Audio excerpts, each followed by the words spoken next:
Project में हम लोग यहाँ पे हैं और अब हम लोग को ये चाहिए कि हम लोगों को इसमें कुछ डेटा अवेलेबल कराना है जैसे कि यहाँ पर टोटल अमाउंट दिखा दो, फिर इसका टोटल का डेटा निकाल दो, बाकी सब ऑर्डर का ब्रेक पॉइंट सारा का सारा प्राइस रिलेटेड। तो इसके कई तरीके हो सकते हैं, हम लोग इसमें से कुछ तरीके अपनाने की कोशिश करते हैं। तो इंक्रीज़ और डिक्रीज़ पे काम तो कल हम लोग कर लिए थे। अब इंक्रीज़ और डिक्रीज़ के अकॉर्डिंग ही प्राइस दिखाए। ये तो सिंगल यूनिट का प्राइस दिखा रहा है, क्वांटिटी से इसका इंटू होना ज़रूरी है। तो इसलिए पहले तो हम इसको सॉल्व कर लेते हैं। तो मेरा API और क्वांटिटी दोनों ही आ रहा है, तो हम लोग उससे काम निकाल सकते हैं। तो मेरा जो ये इस जगह पे आ गया। अब मेरे पास सब डेटा आ रहा है, ठीक है। अब हमको सब कुछ स्टेट में स्टोर कर करके काम करना होगा। तो सबसे पहले तो हम क्या करते हैं कि इसका क्वांटिटी के साथ इंटू कर देते हैं। देखो, into order item dot QUANTITY ऐसे, ठीक है। तो ये क्वांटिटी गुना कर लिया इसके साथ, तो ये गुना हो भी जाएगा क्योंकि न्यूमेरिकल वैल्यू दोनों। और इसके साथ तो तुम नोटिस कर सकते हो 4 का 720 दिखा रहा है, यानी कि चेंज हो गया। अब देखो डायनेमिक हो गया, अकॉर्डिंग टू क्वांटिटी वो अपना प्राइस को डायनेमिक कर चुका है। अब अपने को क्या करना है यहाँ पे, क्योंकि मेरे पास सब डेटा है, तो हम लोग जैसे हमको कौन सा बना लेना है total amount, set total amount,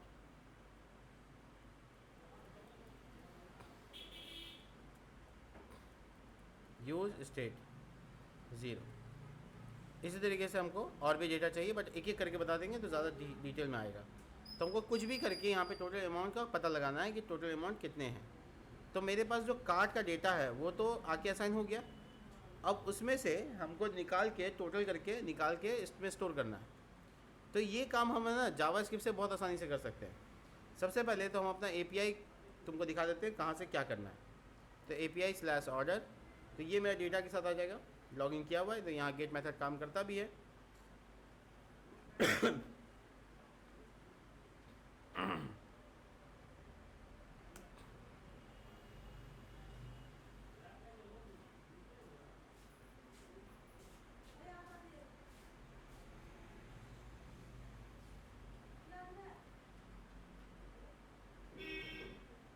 देखो, तो ये डेटा है मेरा और हमको इसमें से क्वांटिटी ऐड करना है। तो हम कुछ प्रोडक्ट और ऐड कर लेते हैं, क्योंकि कुछ प्रोडक्ट और ऐड कर लेते हैं। तो जैसे एक प्रोडक्ट है तो सही नहीं है, एक प्रोडक्ट और ऐड कर लेते हैं। मल्टीपल प्रोडक्ट होगा तभी समझ पाएगा। ये ऐड टू कार्ट करने के बाद मेरा कार्ट में रिडायरेक्ट नहीं होता है ना, ये भी लगा देते हैं, रुको। तो ऐड टू कार्ट का जो फीचर है वो सिंगल पेज पे है, सिंगल पेज यानी कि ये और इसमें जो है ना रिस्पॉन्स होने के बाद रिडायरेक्ट का काम नहीं हुआ है। तो हम लोग क्या करेंगे, पहले ये देखो क्लाइंट साइड है, तो हम लोग यहाँ पर राउटर बना लेंगे, यूज़ राउटर आ गया, सही जगह से इंपोर्ट होना चाहिए। और आफ्टर ऑल द वर्क, ठीक है। और उसके बाद हम लोग लिखेंगे यहाँ पे राउटर डॉट पुश, है ना, स्लैश कार्ट। तो ये क्या करेगा, जब हम इस पर क्लिक करेंगे तो ये हमको रिडायरेक्ट करेगा। तो अभी तो नहीं, थोड़ा सा कंपाइल होने दो।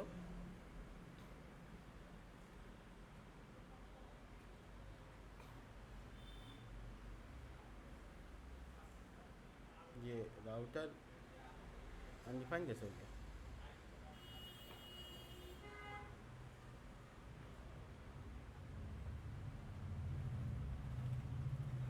ठीक है। तो ये काम कर रहा है, ठीक है। तो मोटे मोटे तौर पे मेरे पास यहाँ पे 2 डेटा है, एक ये। तो मेरा API में भी डेटा बढ़ गया होगा, बढ़ा। तो हमको क्या करना है, ये जो प्राइस है और ये जो प्राइस है, इसको दोनों को क्वांटिटी से गुना करने के बाद जो 2 वैल्यू आएगा उसको हमको उठाकर एक जगह जमा करना है और उसको दिखाना है। ये मेरा काम है, यानी कि 223 इंटू 9 और 300 इंटू 6 जो सम ऑफ टोटल आएगा वो दिखाना है। तो ये काम हम ना जावास्क्रिप्ट से करेंगे और ChatGPT से पूछ के करेंगे। देखिए कैसे, ये मेरे पास डेटा है, मतलब अब ये डेटा हम इसमें पेस्ट कर दिया और उसके बाद हम इसको बोलेंगे कि देखो sum of total amount with item price items कर देंगे, price and its quantity and store in state. तो ये मेरे प्रॉम्प्ट को समझकर एनालाइज कर रहा है और पूरा एनालाइज करने के बाद इसने रिजल्ट बता देना है कि क्या करना है। ये बताएगा जो हम बता देते पहले, वही रिड्यूसर यूज़ करेगा। ये रिड्यूसर फंक्शन होता है। हाँ, वो क्वेश्चन का आंसर दे रहा है। तो देखिए इसने लूप चला दिया है और लूप चला के जोड़ा है और रिजल्ट आपके सामने, ठीक है। ये जो ऑर्डर आइटम की चीज़ें हैं या और जो लूप है एनालाइज करके जो इसने डिज़ाइन किया है वो पूरी तरह से प्रोग्राम को तैयार कर दिया। अब ऐसा प्रोसेस हम कैसे करें कि जिससे हमको ये वाला काम मिल जाए। तो जब इस पेज पे नहीं, इस जगह पे, तो मेरे पास जैसे लोड करने का फंक्शन है, एग्जैक्टली एक फंक्शन और होना चाहिए कैलकुलेट करने का। अब ये कैसे सोचते हैं कि कहाँ पे क्या चीज़ की ज़रूरत है, फंक्शन की ज़रूरत है कि नहीं है। तो देखो एक्चुअल में हमको काम क्या है, एक्चुअल में हमको काम है यूज़ इफेक्ट, यानी जब पेज लोड हो तब हमको जैसे डेटा लोड हो रहा है वैसे टोटल कैलकुलेशन भी हो जाए। तो दोनों फंक्शन यहाँ पे कॉल कर देंगे, तो दोनों फंक्शन चलेगा और दोनों काम हो जाएगा। तो लोड करने का काम अलग कर दें और कैलकुलेट करने का काम अलग कर दें। अब हम आते हैं पीछे, फंक्शन का डिफिनेशन क्या है।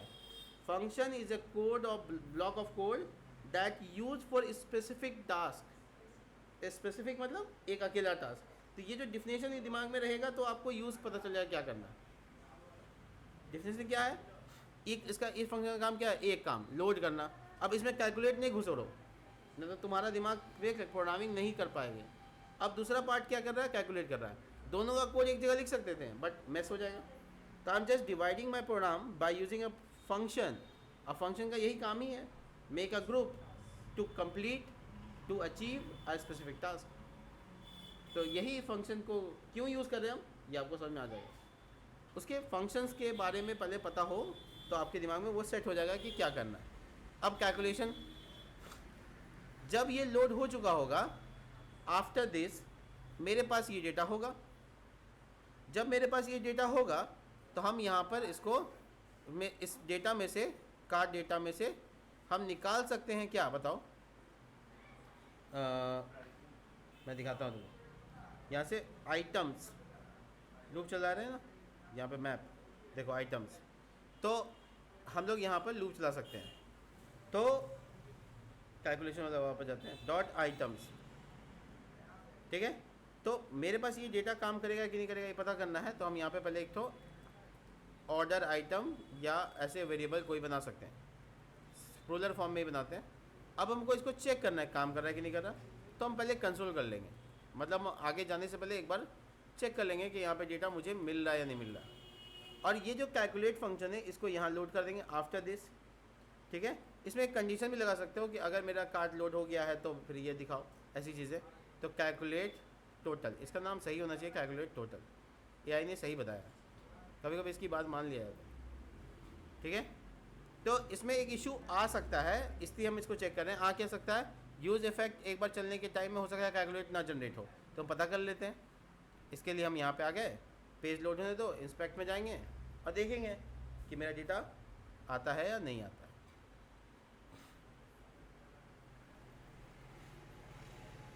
जस्ट रिफ्रेश, तो ये दो डेटा आ गया, दोबारा से कर लेते हैं। रिफ्रेश कर दिया हम, तो थोड़ा देर वेट करके देख लेते हैं। अनडिफाइंड डेटा मेरे पास, और ये देखो ऑब्जेक्ट्स आ रहा है। ऑब्वियसली क्योंकि ये स्ट्रिंगिफाई नहीं है, ऑब्जेक्ट्स आ रहा है, यही आ रहा होगा और कुछ नहीं आ रहा होगा। तो ये जो आइटम डॉट है, मैं इसको एक मिनट रुको, मैं इसको कैसे प्रूफ करूँ कि यही है। इसको वार्न कर देते हैं, यानी पीला रंग में आ जाएगा, तो पता चल जाएगा कि पीला रंग में जो आ रहा है वो है। करें तो एक बार और रिफ्रेश, और देखो पता है सेशन कहीं कहीं पे प्रिंट किया हुआ है तो उसको हटाना पड़ेगा। बहुत बार आता है तो उसको चेक करने के लिए लगाए थे लेकिन हटाना भूल गया, ऐसा रह गया। तो कहाँ कहाँ पे है वो जा के पता लगाना पड़ेगा आपको। और कंसोल डॉट लॉग, तो ऐसे मतलब मजबूरी वाला काम बताते हैं आपको। सर्च में गए कंसोल डॉट लॉग लिखे, ठीक है। और उसके बाद जहाँ जहाँ पे सेशन को प्रिंट किए हो या यूज़र को प्रिंट किए होगे निकाल लो बाहर, देखो कहाँ कहाँ। कंसोल एरर, ये एरर दिखाने वाला सब छोड़ दो। देखो डाटा डॉट यूज़र ये यहाँ पे है, हटा दो। और कहीं है नहीं, तो कंसोल पूरे प्रोजेक्ट में कहाँ कहाँ वो तो निकाल दिया है। तो ये थोड़ा सा काम करने का तरीका आप आराम से निकाल सकते हैं। अब उसका वो पार्ट देखते हैं जिसमें हमको येलो दिखाना है। तो देखो अनडिफाइंड आ रहा है, यहाँ पे येलो है, ये अनडिफाइंड आ रहा है, ये भी अनडिफाइंड रह गया। और इसने कुछ मैसेज दिया है, एरर इन स्टैक, और तो कहीं कुछ नहीं है। एक बार और देख लो,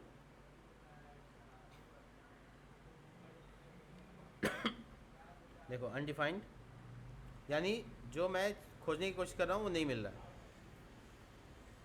ये पेज में नहीं है, हम इस पेज में हैं। देखो card data dot item undefined है, मतलब कार्ड डेटा के अंदर डेटा जाने के बाद दिखाएगा। तो पॉसिबिलिटी नहीं है कि यहाँ पे हम लोग इस चीज़ को यहाँ पे कर सकते हैं। इसका एक तरीका ये हो सकता है कि हम उसको रिफ़्रेश करा दें, कार्ट डेटा या cart list, cart data cart list है, कार्ट डेटा के आने पर ये दोबारा से रिफ़्रेश हो जाए, रीलोड हो जाए। तो ये एक बार करके देख लेते हैं, कहीं से सोल्यूशन हो जाए कॉन्टेक्स्ट में डाल के, और नहीं होगा तो फिर तरीका भी चेंज करना पड़ेगा।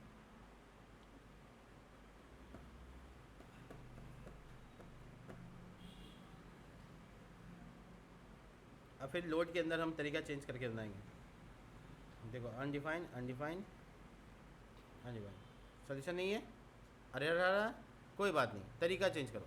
हम जानते थे ये बात, इसलिए हम पहले ही चेक कर रहे थे, क्योंकि यहाँ पर मुझे ये बात पता है कि यूज़ इफेक्ट जब चलेगा उस टाइम, इनिशियली उस टाइम में तो लोड नहीं होता है स्टेट में, वो जब पूरा कंप्लीट करता है तब लोड होता है। तो कंप्लीट होने से पहले ये कॉल हो गया, तो इसमें लोड होगा ही नहीं। तो इसलिए हम इसका एक सोल्यूशन निकालते हैं, बहुत बेहतरीन सोल्यूशन सुनो। तो हम लोग क्या करेंगे, ऐसा वाला जो कैलकुलेशंस है इसको अभी 2 मिनट के लिए छोड़ दो। जब हम लोग लोड कर रहे होते हैं ये, इसको देन को और आगे बढ़ा सकते हैं। फिर क्या करो, इसको कॉल बैक फंक्शन बोलते हैं। तो रिस्पॉन्स लो और पूरा एक फंक्शन यहाँ कॉल कर दो। तो वो फंक्शन तुम अलग से बनाओ जिसका नाम कैलकुलेट टोटल होगा, ठीक है। ये पास क्या करेंगे, तो इसमें हम लोग को डाटा पास करना है, यानी डाटा आएगा, सपोज करो जो भी डेटा आएगा पहले उसको अच्छे से कंसोल 1 से करते हैं। 1 से 1 भी होता है, एरर भी होता है, कंसोल डॉट एरर लाल रंग में आएगा। तो यहाँ पर हम लोग डाटा डॉट आइटम्स ऐसे करके प्रिंट करते हैं, ठीक है। पहले डाटा ही प्रिंट कर लेते हैं, बाद में आइटम्स में जाएंगे।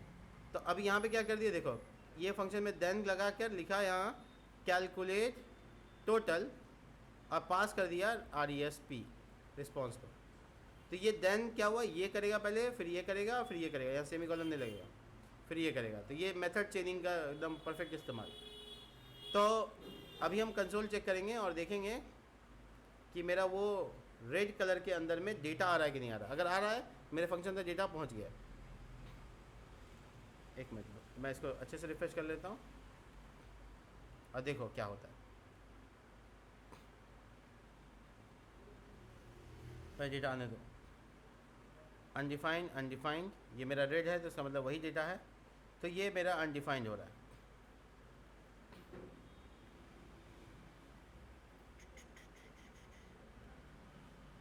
इसका दूसरा तरीका ये है कि हम इसी देन के अंदर में काम कर सकते हैं। कैसे, देखो इसके अंदर में कर्ली ब्रैकेट डाल दो। तो कर्ली ब्रैकेट डालने से क्या होगा, इसका बॉडी बन जाएगा। तो बॉडी बनने के बाद हम 2 काम यहाँ पे अब कर सकते हैं एक लाइन के अलावा। तो जो दूसरा काम है वो है कैलकुलेट में डेटा डालना, और ये वाला देन हटा दो। देखो एंटर। तो क्या हुआ, देन में, इस देन के अंदर में 2 काम होगा, एक ये होगा एक ये होगा। तो अब हम यहाँ पर दोबारा से रिफ्रेश करेंगे और फिर स्थिति देखेंगे क्या है, क्योंकि हमको अचीव करना है वो डेटा। नहीं होगा तो हम पूरा API बना देंगे अलग, लेकिन हम सोच रहे हैं उसी API से काम चलाएंगे। देखो डेटा आ गया। तो I have a order data with all order information, right, ठीक है। तो मेरे पास सब डेटा आ गया, यानी हम अंदर टोटल डेटा के अंदर डाटा को पास किए और डाटा के पास डेटा है। तो डाटा डॉट ऑर्डर लगाने से ऑर्डर इन्फॉर्मेशन आ जाएगा। ये भी चेक कर लेते हैं, सब चेक कर करके पहुंच जाएंगे जगह तक। देखो रिफ्रेश, देखो आने दो रेड कलर वाला, क्योंकि 1 की जगह पे एरर लगाया तो रेड कलर पे ही आएगा मेरा। देखो पूरा ऑर्डर इन्फॉर्मेशन आ गया। और उस ऑर्डर इन्फॉर्मेशन में यहाँ पे क्वांटिटी भी होगा। किधर गया क्वांटिटी? ये आइटम्स है, आइटम्स,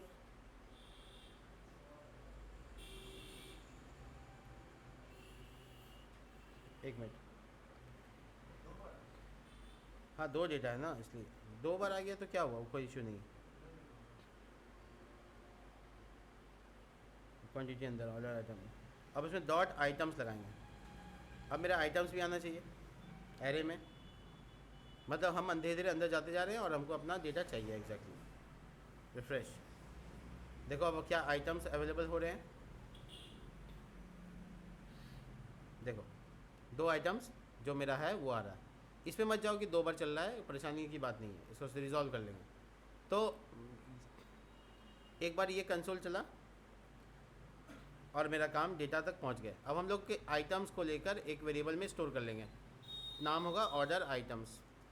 और इसका चूँकि आइटम्स आ गया तो अब हम आराम से लूप चला सकते हैं।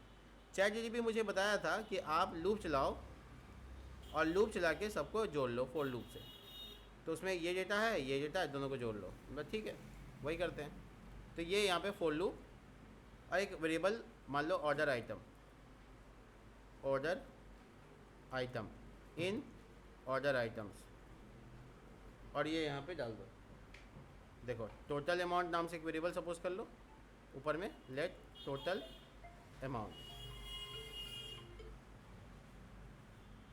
एक मिनट बस, फ़ोन कर लेगा। तो ये टोटल अमाउंट, इनिशियल टाइम में ये 0 डाल दो। तो टोटल अमाउंट लिया, फिर एक सपोज किया, इसमें लेट लगाना। फिर ये क्या हो रहा है, इसमें ऑर्डर आइटम पहले डिक्लेयर करना पड़ता है, नहीं ना, आइटम सपोज वैल्यू है। यहाँ पे क्या गड़बड़ हो रहा है, 4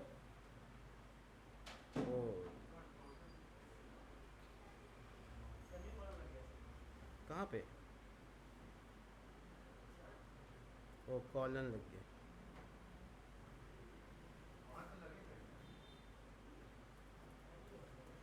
ये तो सही है, 4 एक्सपेक्टिंग,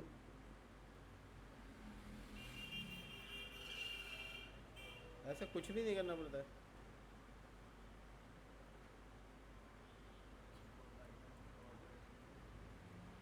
छोड़ो कोई बात नहीं, हम अपना कोर तरीका यूज़ करते हैं। उसका क्या सुनेंगे हम, फॉर लूप बनाया नॉर्मल तरीके से। ये एक सपोज वेरिएबल है तो लेट लगा दिया, तो ये डिक्लेयर भी हो जाएगा। ऑर्डर आइटम्स नहीं, ये सही नाम सही है, आइटम कर देते हैं, इसका नाम आइटम कर दिया, ये नाम आइटम कर दिया, ये नाम आइटम कर दिया, ठीक है, आइटम कर देते हैं। ऑर्डर आइटम में स्पेलिंग मिस्टेक बोल रहा है, वो आइटम के साथ फ्रेंडली कर रहा है। तो ये फॉर लूप चला, टोटल वेरिएबल लिया, सबका डॉलर का प्रोडक्ट नहीं, आइटम के अंदर आइटम, आइटम के अंदर, आइटम के अंदर प्राइस है, प्राइस नहीं है, डिस्काउंट अंडरस्कोर प्राइस है, और आइटम का क्वांटिटी आपस में जोड़ेगा और ये रिटर्न कर देगा। सही है, काम कर गया। अब हम लोग सेटर फंक्शन यूज़ करेंगे, सेट टोटल आइटम। ये नाम देखो कंफ्यूज कर रहेगा,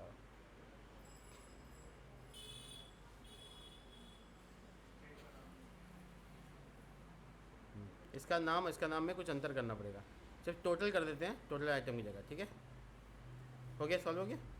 अब हम यहाँ टोटल सेट टोटल अमाउंट जो मेरा सेटर फंक्शन है और उसमें टोटल को डाल देंगे, तो ये इसमें असाइन हो गया। असाइन होने के बाद हम लोग क्या करेंगे, नीचे लेकर आएंगे और यहाँ पर प्रिंट करेंगे। कहाँ पे प्रिंट करेंगे, वो किधर गया, ओ प्राइस ब्रेकिंग पॉइंट कहीं और है। देखो प्राइस ब्रेक तो यहाँ है, डिज़ाइन तो इधर किए थे, कोई बात नहीं, कर लेते हैं, थोड़ा उठाना होगा यहाँ से। तो मसला क्या फंसा कि जो मेरे पास कार्ट लिस्ट में काम हुआ है वो काम प्राइस ब्रेक में भी चाहिए। तो ये पेरेंट है, ये दोनों चाइल्ड है, और पेरेंट इसका कौन है, ये है। नहीं लंबा होगा, दोनों जगह सेपरेट करें क्या, एक ही कॉलिंग से तो हो जाना चाहिए।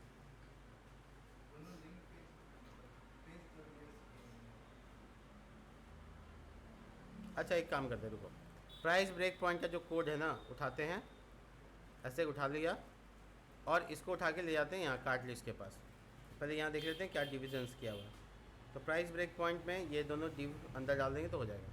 चलो समझ गए, बाहर कर दिया, प्राइस ब्रेक पॉइंट हटा दिया। और ये मतलब हम एक ही कंपोनेंट बना दे रहे हैं ताकि मेरा काम जल्दी हो जाए। तो फॉर्मेटाइज कर देते हैं। देखो ये मेरा कार्ट लिस्ट है जो 9 के अंदर है, हम इसको एक्चुअल में अब कर देंगे पूरा फुल फॉर्म। तो ये हो जाएगा पूरा डिव।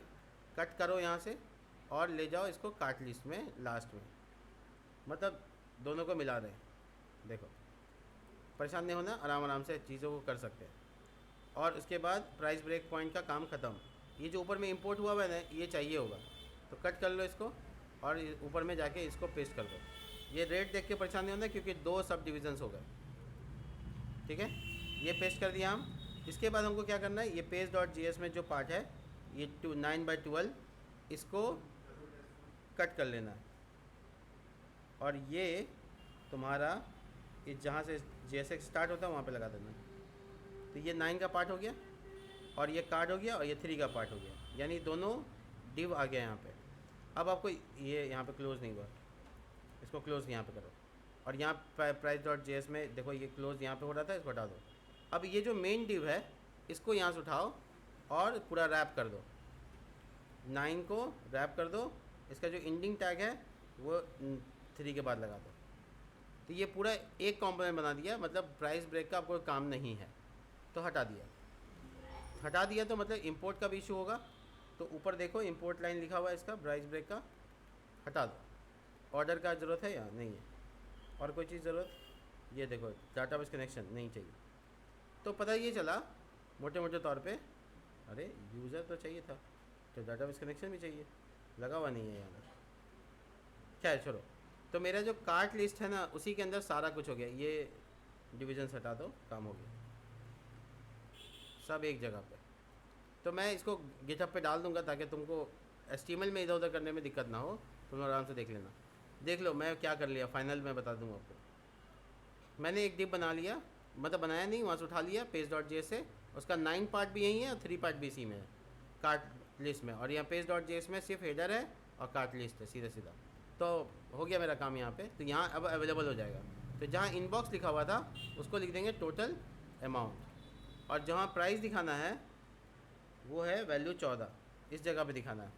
तो कर्ली ब्रैकेट डालो, ये बैकटिक हटाओ, 2 बार कर्ली ब्रैकेट नहीं, एक बार कर्ली ब्रैकेट, और यहाँ पर डाल दो वो वेरिएबल, मतलब बैकटिक में डालेंगे तो सही रहेगा क्योंकि हमको रुपी का सिंबल भी डालना है। डॉलर कर्ली ब्रैकेट और इसके अंदर में टोटल अमाउंट जो मेरे स्टेट का नाम है।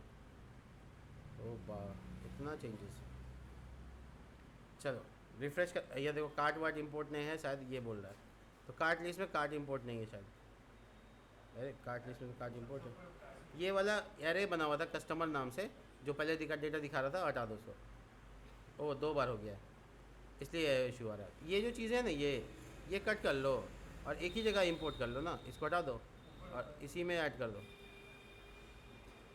और वो एक लाइन में करना है तो एक लाइन में करो, मल्टी लाइन में करना मल्टी लाइन में करो, कोई एरर नहीं आने वाला।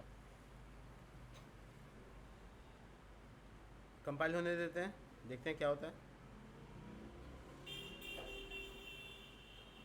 ये कूपन फॉर्म कहाँ से आया, वो एक्चुअल में कूपन फॉर्म था पहले कंपोनेंट के फॉर्म में, तो वो खाली इंपोर्ट कर दो हो जाएगा ठीक। ये देखो है ना, इसका एम और ये कूपन फॉर्म बना हुआ है, खाली इंपोर्ट करना है। तो कर दिया इंपोर्ट, तो ये एरर सॉल्व हो गया, चीज़ें ख़त्म, यहाँ पे कंप्लीट हो गया काम। अब हमको देखना है कि टोटल अमाउंट के बगल में टोटल अमाउंट 0 की जगह पे चेंज होता है कि नहीं होता। वाह बहादुर। डिस्काउंट, अच्छा यहाँ पे डिस्काउंट आइटम के अंदर है, हम आइटम के अंदर ही थे। ओ डायरेक्ट लिखना था, आइटम के अंदर आइटम नहीं लिखना था।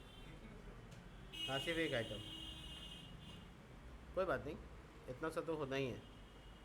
नहीं होगा तो लगेगा कि सब कैसे ठीक ठाक हो गया। यहाँ भी डेटा आएगा तो यहाँ भी डेटा आएगा। नैन आया, नॉट अ नंबर आया, तो ये बड़ी बात है, ठीक है। तो अब क्या हुआ होगा, यहाँ पे आइटम में क्वांटिटी और उसका डिस्काउंट प्राइस आपस में जुड़ा नहीं। एक एक काम करते हैं, इसको कंसोल करते हैं। आइटम में क्या आ रहा है, कंसोल डॉट वन, इतना तो पता चलेगा। नॉट नंबर आ गया, मतलब हम कंफर्म है कि पक्का ठीक ठाक आया। उसको लाना है, लाते आएंगे, होने दो। तो बेसिकली ये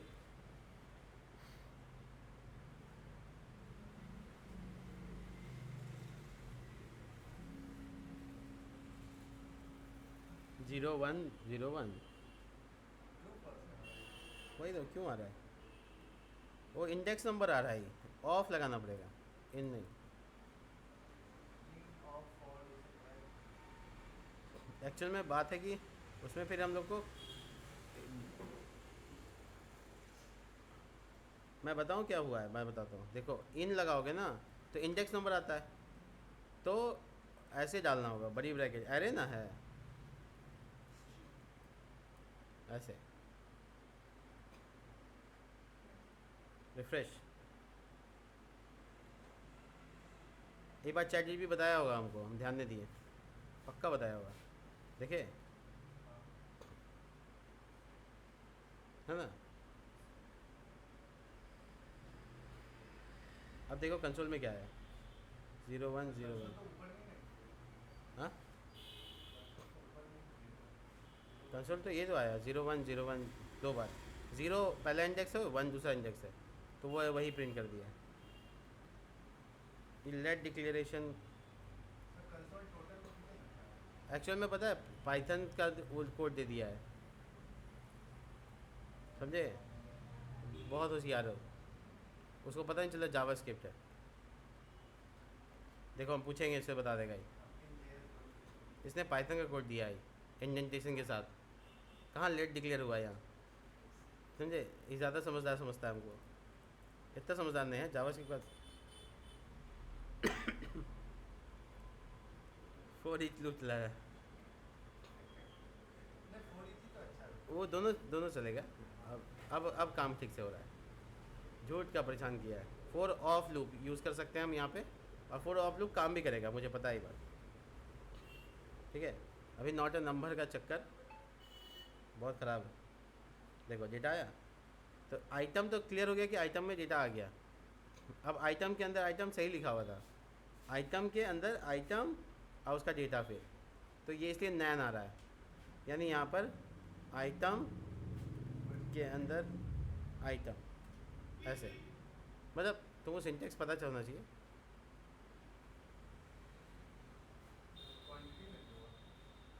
आएगा आएगा, नहीं क्वांटिटी में नहीं होगा, उसके अंदर नहीं, बाहर है क्वांटिटी।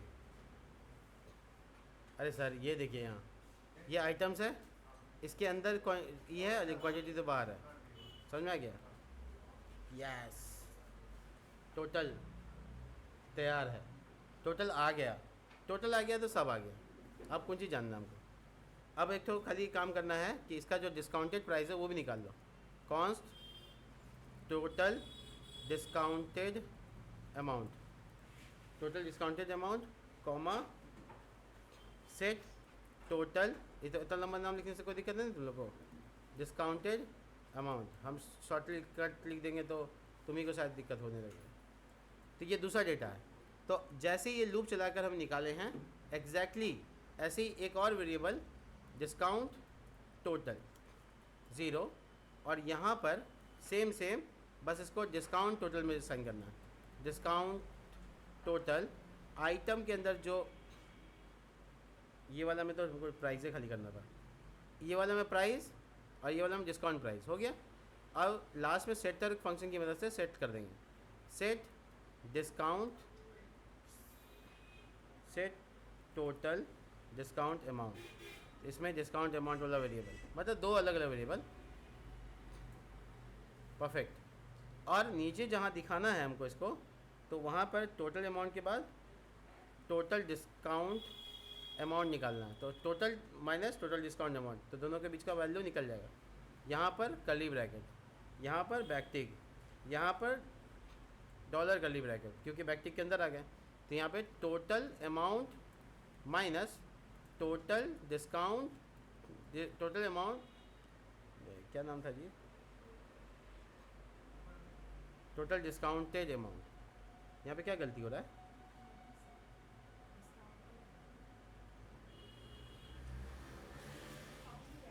ओ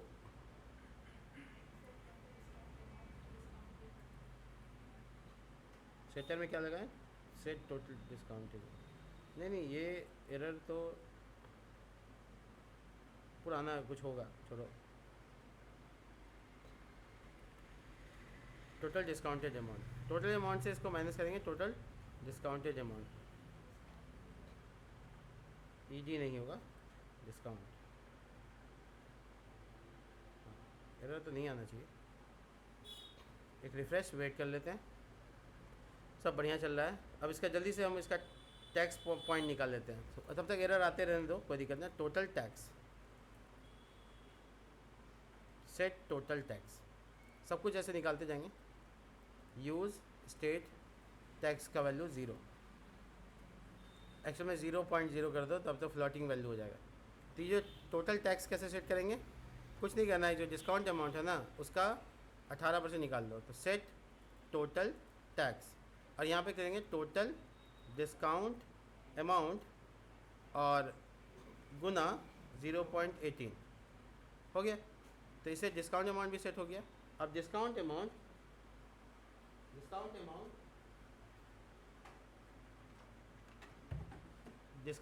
और टैक्स दोनों को जोड़ दोगे तो टोटल अमाउंट आ जाएगा। तो उसको करने की ज़रूरत नहीं, वो नीचे सीधा सीधा डायरेक्ट में कर सकते हैं।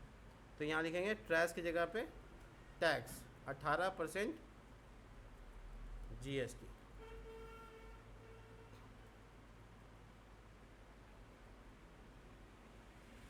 और यहाँ पे डॉलर, सब में ऐसे बैकटिक लगाए हैं सिर्फ रुपये का सिंबल लगाने के लिए। और यहाँ पे लिखेंगे टोटल डिस्काउंट अमाउंट प्लस, नहीं सिर्फ टोटल टैक्स निकालना है। यहाँ पे टोटल टैक्स दिखाना, इसके नीचे दिखाना पेबल अमाउंट में। तो ये आइटम लिस्ट को कॉपी पेस्ट कर लेते हैं। और ये लास्ट चीज़ अब नहीं होगा, टोटल पेबल अमाउंट, सब कैलकुलेशन हो गया। Total tax plus total discounted amount, discount amount done. भारी भरकम वेट करना पड़ेगा। ये तो हो गया था भाई, ये तुम पहले कंपाइल कर कहाँ, वो पूरा लिखते लिखते कंपाइल कर लीजिए। तो देखो 3800 रुपये का अमाउंट है। देखो 2070 प्लस 1800 कितना हुआ? एक मिनट, हाँ। तो मोटे मोटे तौर पे ये दोनों को जोड़ा तो 3870 आ गया, नहीं आया? दोनों जोड़ के आ गया। इसका जो डिस्काउंटेड अमाउंट है ये दोनों को जोड़ो, 1620 और 144, ठीक है। इसका जो टैक्स कैलकुलेट नहीं हुआ, क्या है? टोटल टैक्स गलत लिख ली है क्या?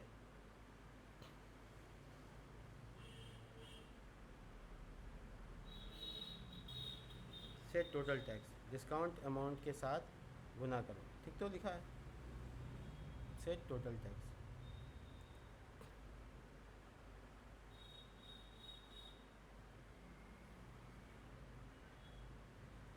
अब पेबल अमाउंट भी आ गया ना, टैक्स को जोड़ के आ गया। नहीं जोड़ के कहाँ आया, घटा के, वही तो जोड़ा है यहाँ पे। ये तो अमाउंट को डिस्काउंट अमाउंट आ रहा है, ये नहीं आ रहा है। टोटल टैक्स प्लस,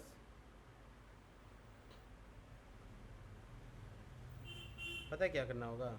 छोटा सा काम है, ये दोनों को पहले करके तब सेट करना होगा। तो यहाँ पे एक तो वेरिएबल बनाओ टैक्स,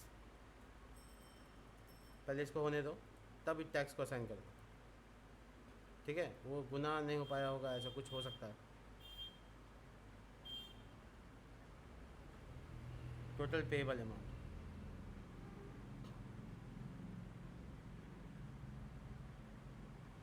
बस वही दिक्कत है, बाकी सब ठीक है। ये दोनों जोड़ के होना चाहिए था, घटा गया था। इस टैक्स का जो वैल्यू है वो टोटल डिस्काउंट अमाउंट आ रहा है। अच्छा, ये तो असाइन ही नहीं होता ना, ज़ीरो से गुना हो जा रहा है। इसी से कर लो ना, ये वेरिएबल से, वो तो बाद में ना सेट होता है, इसीलिए नहीं आ रहा था। लोकल वेरिएबल से कर लिया, स्टेट से नहीं किया। स्टेट तो बाद में असाइन होता है।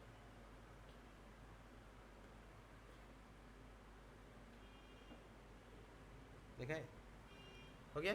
तो 2100 पेबल अमाउंट में डिस्काउंट होने के बाद